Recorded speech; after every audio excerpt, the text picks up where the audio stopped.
네, 할렐루야, 주님의 사랑으로 문안드립니다. 자, 오늘은 이 촬영을 하는 시간이 4월 27일입니다. 그러나 미국에는 참 중요하고 어려운 날이라고 생각합니다. 왜냐하면 이 지금 코로나 확진자가 100만 명이 지금 넘어가고 있습니다. 오늘까지 200명이 모자라는 100만 명이었는데 아마 오늘부터 아마 100만 명이 넘는 그 어려운 시간으로 들어가는데, 자, 이렇게 세상으로는 어렵고 힘들지만 우리가 복음에 대해서 또 주님을 찬양하고 예배하는 이런 것들은 중단이 되면 안 되겠죠. 예, 그래서 저는 또 이런 환경에서 우리 선교사님들과 또 후원하는 교회들과 또 기도하는 또 성도님들, 이런 모든 분들이 우리가 그 어떤 그 위기에, 그 선교의 위기도 가능한데 여기서 함께 위기를 극복하고 또 선교를 확장할 수 있는, 예, 그런 시간을 좀 한번 가져보면 좋겠다 생각을 했습니다. 그래서 제가 우리 목회자들 한 북미주 중심의 51명의 목회자들에게 제가 좀 설문을 해봤습니다. 그래서 여기서 좀 우리가 같이 바라볼 수 있는 선교적 공감을 한번 좀 얻어서, 그래서 앞으로 선교가 좀 약화되거나 중단되지 않고 좀 더 활발하게 이렇게 어려운 시기일수록 그 주님의 사랑을 증거하고 또 구원의 복음을 증거할 수 있는 그런 특별한 시간이 되지 않을까 해서 이 설문을 해봤고요. 이 설문의 결과를 오늘 여러분에게 좀 나눠보고자 합니다. 그래서 설문의 그 이름은 그 코로나19 이후 담임 목회자들의 선교 방향 예상이라고 제목을 해봤고요. 주로 북미주 지역의 교역자들에게 대해서 저희가 준비를 한번 해봤습니다. 그래서 이 설문을 통해서 우리 이 선교 후원을 하고 있고 같이 하고 있는 그 목사님들의 마음은 어떨까? 그리고 그분들은 또 이 코로나 이후에 어떻게 예상을 하고 있는지 몇 가지 그 분야를 가지고 질문을 했고, 그 목적은 이것을 가지고 앞으로 우리 선교계가 좀 더 발전적인 방향으로 이 대응책을 마련하고 함께 정책을 수립하고 나가자 할 수 있는 그런 자료를 좀 얻기 위해서 해본 것입니다. 그래서 이렇게 좀 조사를 해보니까 우선 세 가지 그 기본 질문을 해봤습니다. 먼저는 그 목사님들 응답한 분들의 그 목회 기간을 조사해 보니까 31년부터 이제 10년 이하부터 4단계로 나눴고, 참여하신 분들은 이렇습니다. 그래서 이분들이 그 참 어떻게 보면은 21년 이상이 제일 많고요. 이렇게 돼서 지금 진행이 됐고, 그 다음에 여기에 지금 또 도시별로 그 대도시, 중도시, 소형도시 이렇게 해서 어떤 도시에 어떤 그 목사님들이 움직이는지 칼라로 보면 압니다. 대도시가 45% 이렇게 대답을 하셨고, 나머지는 이제 여기 이제 중형도시, 중도시가 이제 했고, 이렇게 해서 지금 분포가 나왔고요. 그 다음에 이제 교회 성도님 수를 본다면, 요게 빨간색이 500명 이상. 그 다음에 요 색이, 주황색이 100에서 300명 사이, 중형교회라고 볼 수가 있겠죠. 그 다음에 여기 100명 이하가 사실은 많습니다. 57%인데, 미국의 특성은 여러분 누차 제가 말씀을 나눴지만 미국에는 한인교회가 보통 4,600교회가 있습니다. 거기에 74%가 100명 이하의 교회고, 그 중에서도 50%가 50명 이하 교회예요. 그러니까 소형교회가 많다는 거, 여기서도 질문에 그 응답을 해주신 분들이 이제 그런 분포로 나왔습니다. 자, 그래서 첫 번째 질문이 코로나19 이후 예상하시는 선교사님들의 가장 어려운 분야는 무엇이라고 보시는지요? 이제 그렇게 대답을 한번 들어보려고 질문을 드렸습니다. 그랬더니 여기에서 지금 나오는 것이 목사님들의 관점으로는 아마 그 후원 감소가 제일 많을 것이다. 코로나 이후에. 그렇게 나왔고 66.7%. 그다음에 사역이 축소가 될 것이다. 그리고 이제 나머지 선교사님들의 건강을 염려하는 목사님들의 답이 있었습니다. 자, 그리고 두 번째 질문. 그러면 목사님 교회에서는 기존 선교사 후원비에 대해서 정책 변화는 어떻게 예상하시는지요? 이제 이렇게 질문을 드렸습니다. 그랬더니 그 정상적으로 후원한다는 그 응답이 70%입니다. 그러니까 이거는 예상 밖에 상당히 아주 긍정적인 그런 답이 나왔죠. 예, 그리고 이제 반면에 후원 감소가 이제 좀 있을 거다. 그리고 어려운 선교사를 차라리 후원해서 발굴해서 후원하겠다. 2%도 그렇게 나왔는데 전반적으로 볼 때는 우리 목사님들이 교회가 이제 크기나 뭐 이런 것들이 다 다르지만 이게 보편적인 대답으로는 70%가 그대로 하시겠다는 거고, 예, 그다음에 이제 세 번째 질문은 목사님은 그러면 코로나19 이후에 선교지에서 앞으로 자립 선교의 필요성을 어떻게 보시는지요? 어차피 이제 선교비가 어려워질 거고 뭐 이런 일들이 있을 건데, 자, 그렇게 될 때 여기에 응답은 이게 보십시오. 여기 절대로 필요하다고. 이거는 어떤 증거냐면은 이게 지금 선교의 패러다임이 바뀌고 있다라는 것이 단적으로 나온 증거입니다. 그래서 목사님들이 이제는 자립 선교가 선교지에도 필요하다라고 지금 많이 보고 계시는 거고요. 반수가. 그리고 또 하나는 이 빨간색 여기도 이게 반대가 아닙니다. 여기는 어떻게 되냐면 상황을 판단한 후에 지원하겠다. 그 선교지에 그 꼭 자립 선교가 필요한지를 한번 상황을 판단하고 지원하겠다라는 답이 여기 나온 거고요. 예, 반대는 2%, 잘 모르고 2%. 그러니까 여기에 93%, 94%에 가까운 목사님들이 긍정적이라는 겁니다. 이제는 자립 선교, 이제 소규모 자립 선교를 사실은 얘기한 건데요. 이런 것이 이번에 특징의 하나입니다. 자, 그러면 또 하나는 그 여기 이제 좀 더 구체적으로 질문했습니다. 소규모 자립 사업, 자립 선교 사업을 시작할 때 이것을 어떻게 생각하시는지요? 질문을 드렸더니 여기에서는 여기에 또 하나 특징이 있습니다. 반대는 하지 않는데 여기를 보십시오. 교회 공동 사역으로 같이 추진하겠다. 이제는 선교사에게 그거 만약에 해도 단독으로 하도록 맡겨드리는 게 아니고 한번 교회가 같이 협력 사역으로, 어떻게 보면 굉장히 안전하죠. 예, 그런 자원도 연결이 되고 그게 50%라고 합니다. 그 다음에 교회에서 또한 긍정적으로 본다면 기초자금 그런 거 같이 안 해도 기초자금을 지원할 수 있다가 26.8%. 그러니까 굉장히 높은 수고요. 여기서도 다 이거는 긍정적인 질문을 답을 이제 하셨는데 전문인과 기술 지원을 하겠다. 맨파워 지원을 하겠다. 13%. 그다음에 은퇴 사업가들을 인력으로 지원하겠다. 그러니까 이거는 긍정적으로 큰 그림으로는 다 이 소규모 자립 사업을 지원한다라는 것입니다. 자, 그다음에 질문이 그러면 교회가 선교사 후원에 대한 우선순위를 어떻게 정할 것인가? 이제 코로나19 이후에 지금 교회들이 지금 한 달 반 이상을 미국에서는 교회가 모여서 예배를 못 드리고 있습니다. 온라인 예배로. 당연히 거기에 어려운 점이 하나가 선교 헌금, 전체 헌금이 이제 떨어지는 가운데 있고요. 그 중에서도 이제 선교비가 문제가 되겠죠. 그런데 그 이후에 그러면은 이 선교사 후원에 대한 우선순위를 어떻게 생각하십니까? 질문을 해봤더니 여기에 이것도 굉장히 긍정적인 답입니다. 변동 없이 지원하겠다가 78.7%. 놀라운 수치죠. 우리 담임 목사님들 정말 귀하십니다. 이 마음, 선교에 대한 마음이 이렇게 열정적인 마음이 있으시다는 거. 그 다음에 이제 뭐 최우선 순위도 8.5%가 돼요. 그러면 이거랑 합치면은 85% 이상이 이 최우선 순위 아니면 변동 없이 지원하겠다. 이렇게 나오는 거고요. 그 다음에 이제 교회가 어려워진 교회도 있겠죠. 거기 한 10% 응답하신 분들이 교회 회복을 우선으로 삼겠다. 그 다음에 순위를 좀 조정을 할 수 있겠다라고 이제 대답을 했습니다. 자, 이런 긍정적인 답이 나왔고요.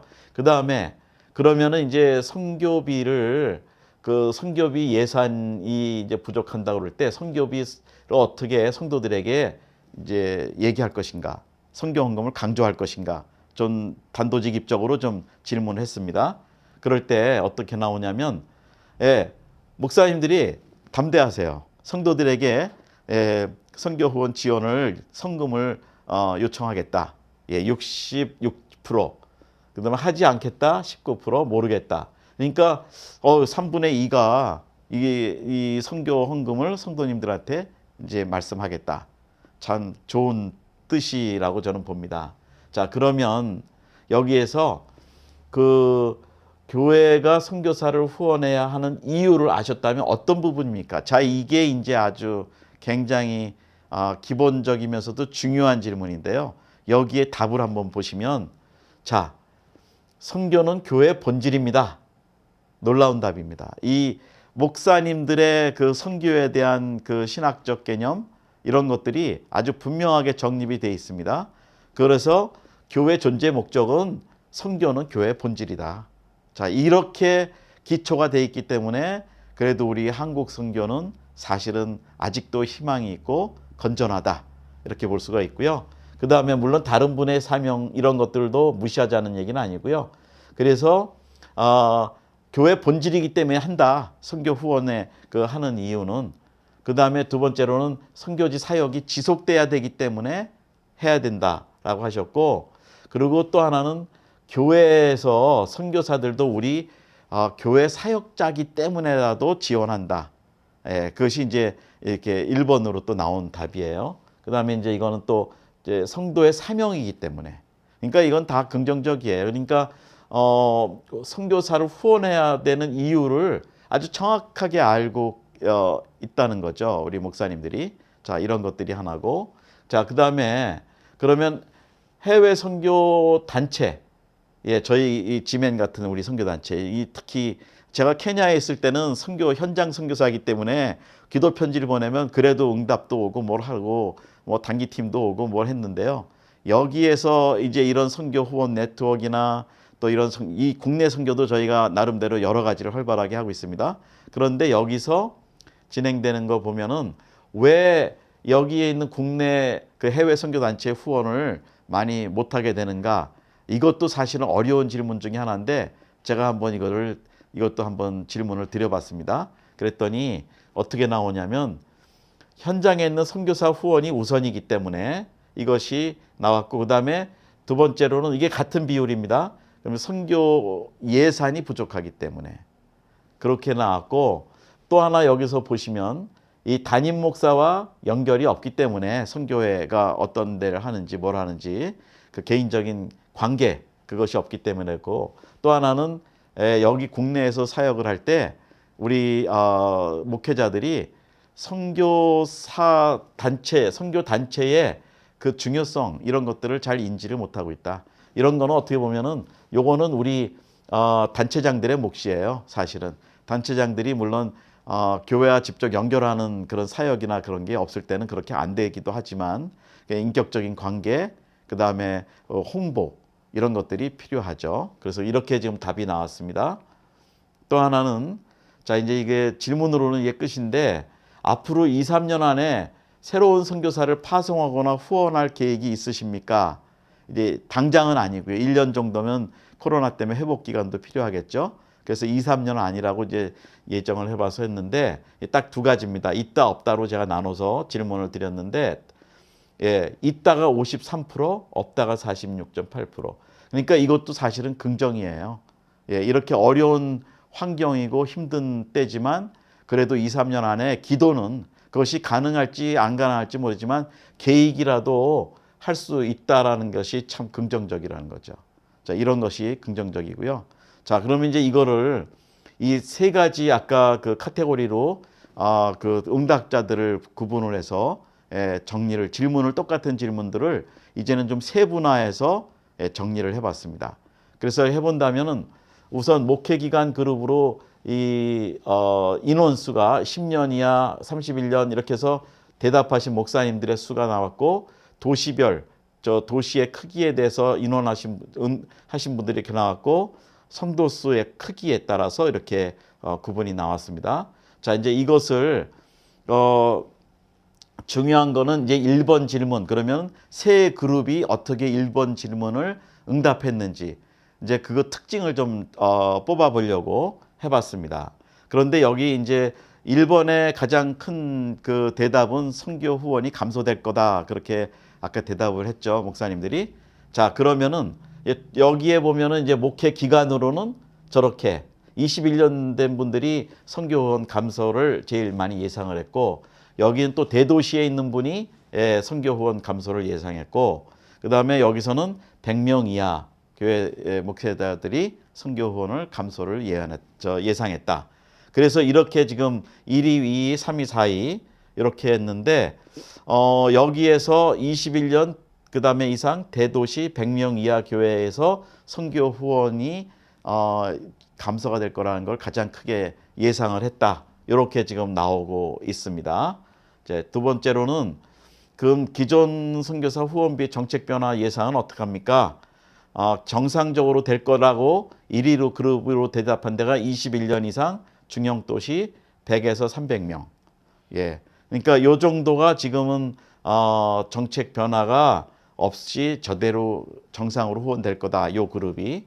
예, 어떻게 보면은 만약에 우리 선교사님들이 저 교회와 연결해서 후원을 요청하거나 그럴 때는 어떻게 보면 또 이런 그룹들을 기도하시면서 잘 연결하면 기회가 있지 않을까 그런 생각이 들고요. 물론 다른 기회도 있습니다. 이렇게 다 되는데 그 가장 큰 특징은 하여튼 세 그룹이 그 정상적으로 아까 전체 통계를 봤지만 후원이 될 것이다. 그렇게 나왔고요.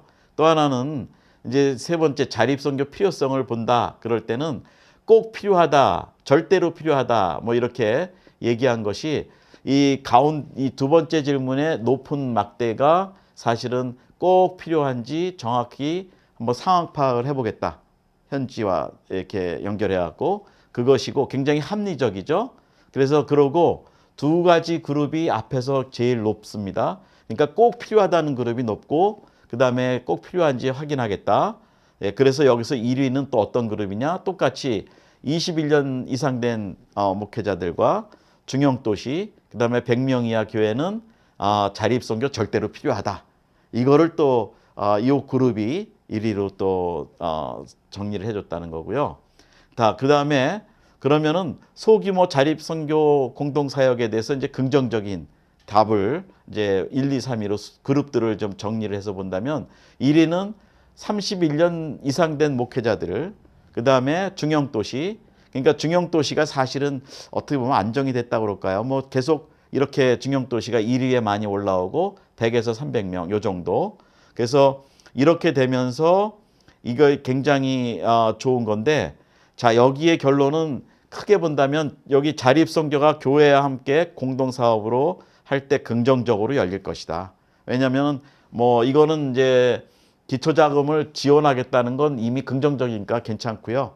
여기 그룹, 두 번째 그룹, 이 공동사업으로 추진하겠다는 이 네 번째 이 질문에 대해서 굉장히 반응이 크죠.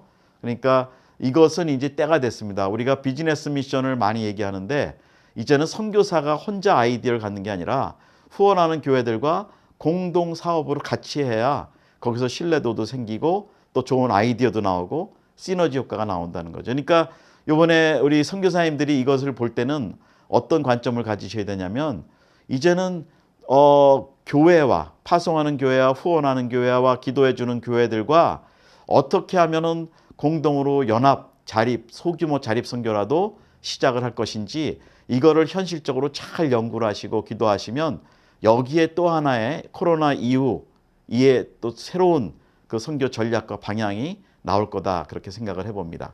자, 그 다음에 여기에서 그러면 후원은 변동 없이 지원하겠다. 여기 1위를 보면은 21년 이상 대도시 100명 이하. 이것은 어떻게 보면은 선교비의 액수가 다를 수는 있는데 그래도 이런 면에서는 대도시고 100명 이하가 액티브하다. 그리고 목회도 21년 차 이상 되신 분들이 액티브하기 때문에 자신감 있게 나가는 것이 아닌가. 그래서 생각을 해봅니다. 여러분들이 요거를 스탑을 해놓으시고 자세히 보시면은 이것들이 나올 겁니다. 그러니까 막대기가 큰 것, 이런 것들은 이제 변동 없이 기존 방향대로 하겠다. 이런 이제 개념의 답인데 역시 다 높죠. 이것이. 예. 그래서 여기 78% 교회들이 선교사 후원에 변동 없이 하겠다는 놀라운 반응이고요. 예, 그 다음에 이제 선교 헌금을 그러면 사실은 강조하겠는지. 왜냐하면 여러분 선교사님들도 마찬가지죠. 선교 헌금을 교회에다가 요청하는 것도 쉽지 않고 또 목회하시는 분들도 성도님들한테 선교 헌금을 강요한다는 것도 쉽지가 않아요. 그런데 그것을 어떻게 할 것인가? 목사님들은 이거를 떳떳하게 말씀하시는데 1위 그룹은 21년 이상 대도시 100명이야. 아까 조금 아까 전에 그 질문하고 똑같죠. 예, 그렇게 되기 때문에 이런 그룹의 특성을 보면서 교회들의 특성을 우리가 파악하고 여기에서 이제 선교적 공감이 나온다는 거죠. 그럼 공감이 하나가 되면은 성도님들과 목회자와 선교사가 이 공동의 공감대가 형성이 되면은 거기서부터 이제 선교가 새로운 방향으로 발전할 수 있겠다 생각이 드는 거고요. 자, 그러면 이제 선교사를 후원하는 이유, 아까 제일 큰 이유가 후원하는 건 교회의 본질은 선교다. 예, 그렇게 대답을 아주 대부분의 선교사님들이 하셨는데, 자, 여기도 1위가 똑같이 1위인데 21년 이상 되시고 중형도시고 100명이야. 이렇게 해서 이 선교에 대한 교회의 입장은 우리는 선교는 본질로 생각하고 선교를 한다. 이런 개념이 우리 목회자들에게 분명히 있다는 것이죠. 자, 그러면은 코로나19 이후에 과연 이게 이제 북미주 중심으로 나눴지만 과연 어떻게 위축이 될까 아니면 선교사님들이 더 어려워질까 했는데 긍정적인 답이 지금 계속 취합이 되고 있다는 것이죠.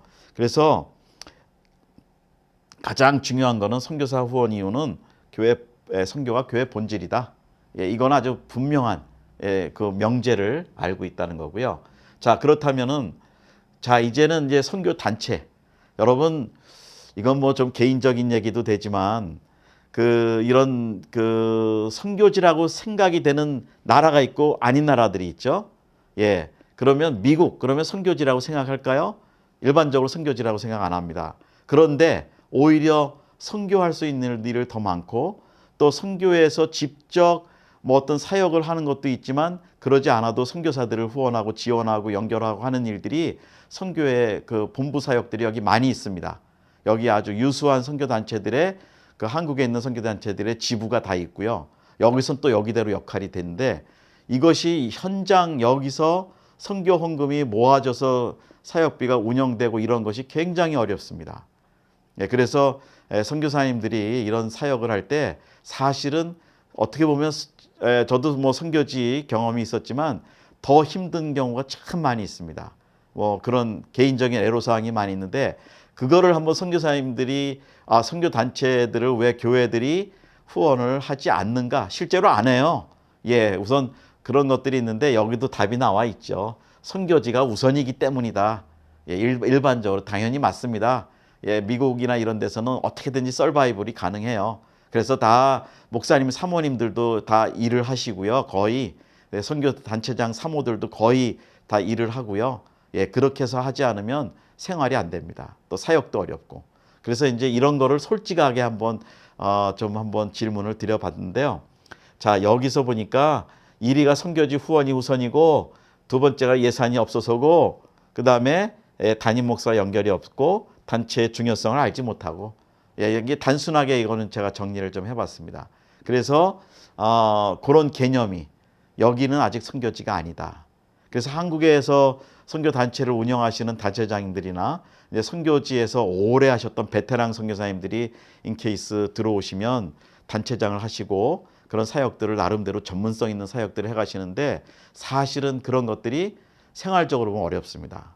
뭐 한국에서 1,000불을 뭐 100만 원을 받는다 그러면 선교지에서 1,000불 100만 원 받는 게 훨씬 더 여유가 있죠. 잘 아시겠지만 물가 차이도 있고 그래서 미국은 더 합니다. 이런 개념들 때문에 한번 여쭤봤던 거고요. 자, 그러면 이제 앞으로 선교사 파송 계획이 있느냐 없느냐? 여기서 이제 베스트 그룹으로 제가 이번엔 정해봤는데 10년에서 11년에서 21년 두 세대의 그룹이 제일 큰 대답을 했고 대도시 그룹, 100명 이하 그룹. 그러니까 어차피 미국은 100명 이하 그룹의 교회들이 많기 때문에 이분들의 답이 가장 또 우선이 될 수도 있어요. 그래서 그게 나왔고 자, 이런 이제 약한 그룹은 10년 이하 소도시, 그다음에 500명이라고 나왔는데 소도시에 500명 이상 되는 교회가 있을지 얼마나 있는지 모르겠어요. 그러나 이런 개념이 나왔고, 예, 중간 그룹은 31년 이상 100명에서 300명, 예, 중형 도시. 예, 자꾸 이게 타이포가 생기네요. 그다음에 특징 대형 교회, 예, 31년 이상 선교 파송에 이 약화가 됐다. 이런, 그러니까 대형 교회와 31년 이상 된 교회들은 조금 선교사 파송이 조금 약하다라는 생각을 이번에 정리가 돼 본 겁니다. 자, 이제 이 다음에 우리 북미주에 연결되신 분들이고, 우리 임종표 선교사님도 사실은 북미주에 좀 계셨어요. 그 플로에서 박사학위를 하실 때 몇 년 계셨기 때문에 이제 물론 선교지를 계속 다니셨지만, 그래서 북미주 상황을 좀 아시는 분들만, 또 우리 지멘에 다 지도위원들이시고, 근데 물론 이 외에도 우리 아주 정말 존경받는 귀한 그 선교사 고참들이 지도위원들로 참 저희를 많이 지원해 주시고 기도해 주시는데, 우선은 네 분만 급하게 좀 연결을 해서 이 질문에 대한 것들을 분석을 좀 부탁을 드렸습니다. 그래서 이제 이걸 다 지금 읽을 수는 없고, 여러분들이 이 화면을 고정을 시켜셔서 좀 여러분들이 이 네 분의 귀한 선교 지도자들께서 이거를 어떤 관점으로 이것을 해석하셨는지, 예, 이것들을 한번 좀 잘 보시고 읽으셔서 좀 한번 같이, 예, 여기에 공감을 좀 만들어 가시면 좋겠습니다. 그래서 급하게 제가 부탁을 드려서 뭐 자세하게 질문은 대답을 제대로는 다 못하셨지만 시간상, 그러나 최소한의 기본적인 그 개념들은, 예, 설명을 해주셨습니다. 그래서 이런 것들을 우리가 한번 좀 보고, 이 정말 귀하신 선교 리더들이 이번 설문에 어떻게 평가를 하시는지, 분석하시는지 여러분들이 한번 좀 참여해 보시고 또 그러시면 좋겠습니다. 이것이 저희들 그 우리 홈페이지에 올라갈 때 그 아래다가 홈페이지 아래에 그 파워포인트를 다 올려드릴 겁니다. 그러니까 여러분들이 다운받으셔서 보시기도 하고, 예, 이렇게 될 겁니다. 이제 이것이 지금 우리들이 하는 이 코로나로 인해서 이 오는 앞으로의 그 포스트 코로나라고 얘기할 수도 있겠죠. 코로나 이후 시대에 어떻게 할 것인지. 저는 개인적으로 이런 단어를 좀 생각해 봤습니다. 이 지금 우리 한국 선교는 AC와 BC, 그러니까 BC와 AC, 그 물론 BC는 Before Christ, 뭐 그렇게 기원 전 얘기하고, AD라고 얘기하죠. 아노 도미니라고 해갖고, 그거는 이제 기원 후 서기력을 말하는 건데, 저는 Before Christ보다는 Before Corona, 그 다음에 AC는 After Corona, 이런 단어의 개념으로 좀 나름대로 좀 생각을 해봤습니다. 그래서 AC, After Corona는 어떻게 할 것이냐, 이 포스트 코로나 시대에는 어떻게 우리가 선교지와 교회와 이런 선교적 공감을 얻을 것이냐. 그러니까 선교사가 보는 선교의 그 어떤 재정이나 자립 경제나 이런 것들이 관점이 분명히 있으시고요. 또 후원하시는 교회들이 보는 관점이 있습니다. 그런데 이 갭이 있을 때 이것이 어떻게 그냥 평행선으로만 갈 것이냐, 이 공감대가 맞춰져서 한 장소에서 그것이 교감이 되고 전략이 개발이 되고, 거기에서 시너지 효과가 나와서 교회는 교회대로 선교가 활발하게 진행이 될 것이고, 또 선교지는 선교지대로 오히려 더 힘을 얻고 나갈 수 있는 그런 것들이 생기지 않을까. 그래서 저는 이 코로나가 지금 많은 우리가 많은 평가도 하고 분석을 하는데, 이제는 점차적으로 이 소망의 메시지로 굉장히 많이 바뀌고 있는 걸 봅니다. 이제는 배워야 된다, 회개해야 된다, 뭐 이런저런 것들이 지금 많이 나오고 있죠. 그런데 저는 선교계에서도 이 AC, After Corona, 이 이후에는 우리가 무엇을 할 것인가. 저는 이제 두 가지만 특징을 본다면, 이제는 자립선교의 방향이고, 그것이 선교지에서 좀 더 구체적으로 준비해야 될 것이고, 이 교회 쪽에서는 선교는 교회의 본질이라는 게 아주 확실히 지금 밑바닥에 자림을 잡았다라는 아주 긍정적인 이것을 우리가 보게 됐다는 겁니다. 그러니까 좀 더 우리가 강력한 기도를 가지고 이 AC, 이 애프터 코로나 이 시대를 예수 그리스도를 모르는 사람, 지금 죽음의 공포에 있는 사람들에게 정말 예수 구원의 복음을 통해서 영원한 생명을 얻을 수 있는 이런 절호의 기회가 아닐까, 이 선교의 오히려 찬스가 아닐까, 그런 생각을 해봤습니다. 여러분, 앞으로 건강하십시오. 그리고 우리는 더 큰 일들을 할 것입니다. 이건 또 영적 전쟁이기도 한데 자꾸 우리가 위축이 되고 겁나고 두렵고 이런 것이 하면 안 되고요. 오히려 여기서 하나님이 주시는 기회를 가지고 우리가 선교에 더 매진하면 좋겠습니다. 그리고 지금 현장에 계시는 우리 선교사님들 이제 코로나로 인해서 같이 어려움을 겪고 계시는데 여러분 건강하십시오. 그리고 거기에서 하나님이 주시는 기회를 찾을 것이고, 또 끝으로 이 질문에 답을 해주셨던 우리 여기 지역의 목사님들 너무나 감사합니다. 사실은 아마 이게 꼭 북미 지역이 아니라도 서너 분은 외부에서 들어오신 분도 계시는 거로 아는데요. 여러분들의 이 선교 열정 하나님이 축복하시고, 그리고 미국에 여기서 목회를 하는 것은 여러분도 우리 담임 목사님들도 선교사입니다. 미주에 파송된 목회 선교사입니다. 여러분 힘내시고 함께 나가시기를 바랍니다. 또 이 설문을 함께 시청해 주신 여러분에게도 감사를 드립니다. 예수님의 이름으로 축복합니다. 김정한 선교사였습니다. 다시 뵙겠습니다.